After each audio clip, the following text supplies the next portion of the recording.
नमस्कार. कपिल पवार जिओग्राफी या चॅनलमध्ये आपलं पुन्हा स्वागत आहे. काल परवाच आपला MPSCचा सिलेबस बदलला, मुख्यतः मेनचा. तर खूप जणांचे मेसेज आले की सर मागचा सिलेबस आणि ह्या सिलेबसमध्ये नेमका फरक काय. तर पर्टिक्युलर जिओग्राफीच्या बाबतीत मला आज तुम्हाला सांगू इच्छितो. तर मागचा सिलेबस हा सुद्धा महाराष्ट्राच्या विशेष संदर्भासह होता. या सिलेबससुद्धा महाराष्ट्राच्या विशेष संदर्भासह आहे. मागच्या सिलेबसमध्ये रीडिंग बिटवीन द लाईन खूप होते. या सिलेबसमध्ये तंतोतंतपणा म्हणजे स्पेसिफिक कोणता अभ्यास केला पाहिजे त्या टॉपिकचे लिमिटेशन फिक्स केलेलं आहे. म्हणजे या टॉपिकची व्याप्ती जास्तीत जास्त कुठपर्यंत असू शकतो हे असं ह्या सिलेबसमध्ये सांगितलं. म्हणजे तुम्ही इतिहासचा बघितला, भूगोलचा बघितला, नंतर राज्यशास्त्र बघितला, HRD HR आणि विज्ञान आणि इकॉनॉमिक्सचा बघितलं, तर प्रत्येक सिलेबसमध्ये स्पेसिफिक पॉईंट दिलेले आहेत. त्या सिलेबसची व्याप्ती सांगितलेली आहे. आज आपण भूगोलच्या संदर्भात आपण बघूया. याच्यात 2.1 मध्ये दिलेलं आहे भूरूपशास्त्र. आता भूरूपशास्त्र मागे जर बघितलं तर मागच्या याच्यात भूरूपशास्त्रामध्ये पृथ्वीचं अंतरंग होतं. पृथ्वीच्या भूरूप विकासावर परिणाम करणारे घटक होते. अंतर्गत शक्ती, बाह्य शक्ती, नदी, वारा, हिमनदी, सागरी लाटा, काश प्रदेश याचा अभ्यास होता. त्यानंतर सेम सिलेबस ह्या याच्यात पण आहे. फक्त मागच्या याच्यातला एक टॉपिक नवीन सिलेबसमध्ये कमी केला आहे. तो म्हणजे भारत व शेजारील देश आणि भारत व हिंदी महासागर.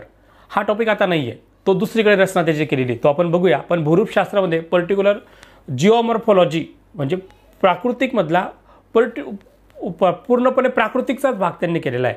याच्यात महाराष्ट्र आणि भारताचं प्राकृतिक रचना हा मागच्या सिलेबसला होता, या सिलेबसला पण आहे. याच्यात फक्त महाराष्ट्राची प्राकृतिक रचनेमध्ये काही विशेष मुद्दे दिलेले आहेत. म्हणजे उदाहरणार्थ महाराष्ट्राची प्राकृतिक रचनेचा पर्वत दिलेला आहे, पठारं दिलेली आहेत, नंतर त्याचे कुंभगर्ता याच्याबद्दल विशेष दिलेलं आहे. नंतर महाराष्ट्रातील पाण्याचे उष्ण झरे असा पर्टिक्युलर मुद्दा म्हटलेला आहे. नंतर 2.2 टॉपिक आहे हवामान. हवामान हा मागच्या 3.2ला होता. मागच्या सिलेबसला हवामानमध्ये 3.2 मध्ये हवामान आणि कृषीचा काही भाग होता. या सिलेबसमध्ये पर्टिक्युलर हवामान हा टॉपिक म्हटलेला आहे. याच्यात हवामानमध्ये वातावरणाची घटक, नंतर तापमान, वारे, ग्रह वारे, स्थानिक वारे याच्याविषयी माहिती दिलेलीच आहे. त्यानंतर मान्सूनवर परिणाम करणारे घटक, पूर, अवर्षण हे मुद्दे दिलेले आहेत. म्हणजे पर्टिक्युलर हवामान टॉपिक दिलेला आहे. मागच्या वेळेस हवामान आणि कृषी असा एकत्रीकरण होता. या डिफरन्शिएट करून यांनी हवामान टॉपिक केला आहे. म्हणजे जुना टॉपिक भूरूपशास्त्र आणि हवामान हा एकच आहे. आता तिसरा आहे मानवी भूगोल. आता मानवी भूगोलमध्ये थोडा बदल नवीन सिलेबसमध्ये केलेला आहे. याच्यात वाढ झालेल्या टॉपिकमध्ये मानवी भूगोलाची विचारधारा जो मागच्या सिलेबसमध्ये बिलकुल नव्हता. म्हणजे पॉसिबिलिझम, डिटर्मिनिझम हे जे नवीन टॉपिक आहे विचारधारेचे, ते मानवी भूगोलाचे विचारधारे टॉपिक याच्यात इन्क्लूड केले, ते टाकलेले आहेत.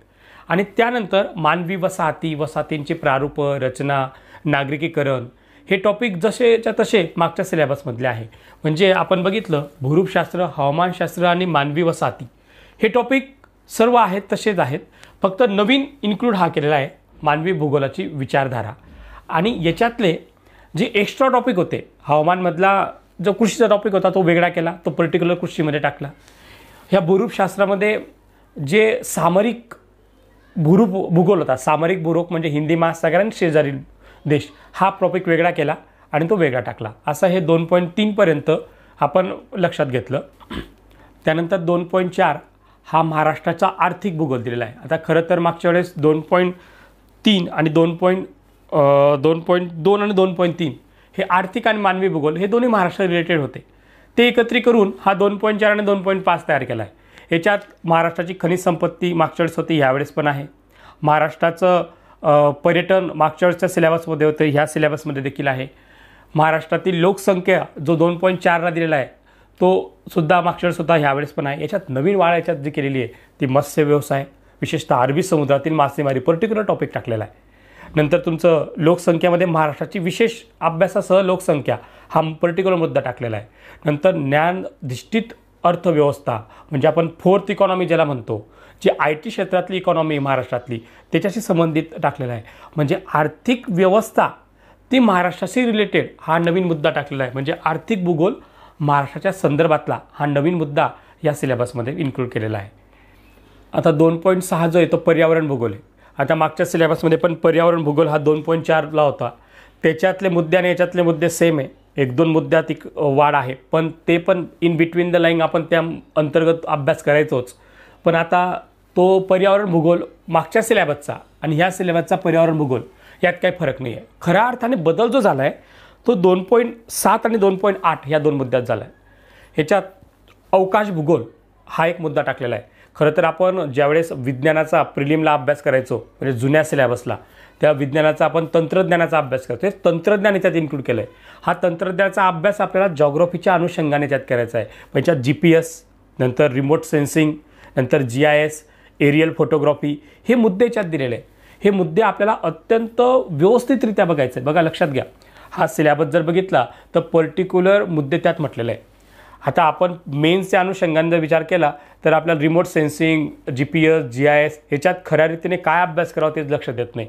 पण आपल्याला ऑब्जेक्टिव्हच्या अनुषंगाने हा अभ्यास करायचा आहे. मला असं वाटतं येणाऱ्या मेन्सला सर्वात जास्त प्रश्न याच्यावर विचारले जाऊ शकतात, कारण की या सिलेबसमध्ये मोठे मुद्दे आहेत आणि याच्यात अवकाश म्हटलेलं आहे.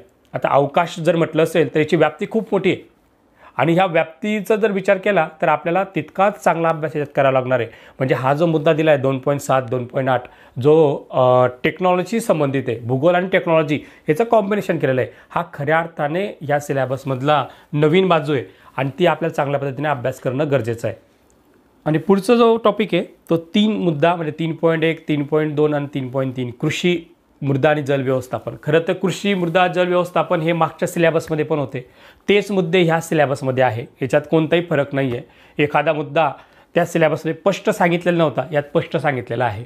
आणि कृषी, मृदा, जल व्यवस्थापन हा मुद्दा जर आपण बघितलं मागच्या मेनच्या अनुषंगाने जर आपण विचार केला, ह्याच्यावर प्रश्नाचं स्वरूप खूप जास्त आहे.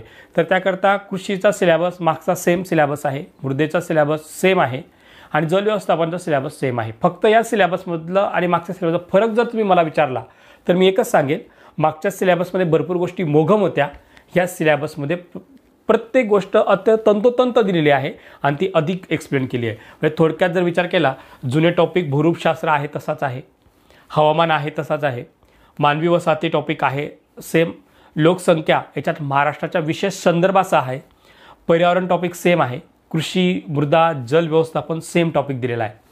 नवीन टॉपिक कोणते वाढले तर मानवी भूगोलाची विचारधारा हा टॉपिक वाढला, आर्थिक भूगोल हा टॉपिक वाढला आणि सर्वात महत्त्वाची जी वाढ झाली आहे ती भूगोल व अंतराळ हा टॉपिक झालेली आहे. भूगोल व अंतराळमध्ये जो आपण हिंदी महासागर आणि भारताचे शेजारील देश हा जो टॉपिक होता तो इकडे घेतलेला आहे. म्हणजे सामरिक रचना जी आहे भारताची ती असा एक टॉपिक त्यात दिलेला आहे आणि याचा आपल्याला सखोल अभ्यास करणं गरजेचं आहे. अत्यंत चांगला सिलेबस की ज्या सिलेबसमध्ये आपण जर 75 प्रश्न असतील तर 75 पैकी किमान 70 प्रश्न जर व्यवस्थित अटेम्प्ट करू शकतो, किमान आपण चांगल्या पद्धतीने मार्क याच्यात अचीव करू शकतो, असा हा सिलेबस आहे. मी 70 तुम्हाला खूप जणांना वाटत असेल की खूप काहीतरी सांगताय, पण मला कॉन्फिडन्स याच्यामुळे जास्त वाढला की मागच्या सिलेबसमध्ये मोगम सिलेबस होता, हा सिलेबस अत्यंत पर्टिक्युलर दिलेला आहे की त्या विषयाची व्याप्ती जास्तीत जास्त केवढी असू शकते ते सर्व मुद्दे त्यात कव्हर केले आहे. आणि आपण जर तशा रीतीने अभ्यास केला तर पहिली परीक्षेमध्ये अत्यंत चांगल्या पद्धतीने आपण सर्व कव्हर करू शकतो असं मला वाटतं. आणि मला आनंद वाटतो आहे लवकरच आपलं भगीरथ प्रकाशनचं ह्या मेन सिलेबसच्या ओरिएंटेड पुस्तक आपण तयार करतो आहे. याच्यातला बराचसा भाग ऑलरेडी प्रिपेअर आहे. याच्यात रिमोट सेन्सिंग व इतर भाग जर ॲड केला तर निश्चित चांगलं पुस्तक आपण देऊ शकतो. त्याच्यापूर्वी तुमचे काही प्रश्न असतील, कोणता मुद्दा अजून समजून घ्यायचा असेल तर वेळोवेळी लेक्चरच्या माध्यमातून मी समजवण्याचा प्रयत्न करेल. जसा मला वेळ भेटेल तसं मी हे सर्व तुम्हाला उपलब्ध करून द्यायचा प्रयत्न करेल. असंच सर्वांनी सहकार्य करा. अशा व्हिडिओला लाईक करत राहा, सबस्क्राईब करत राहा. पुन्हा आपण भेटूया. धन्यवाद.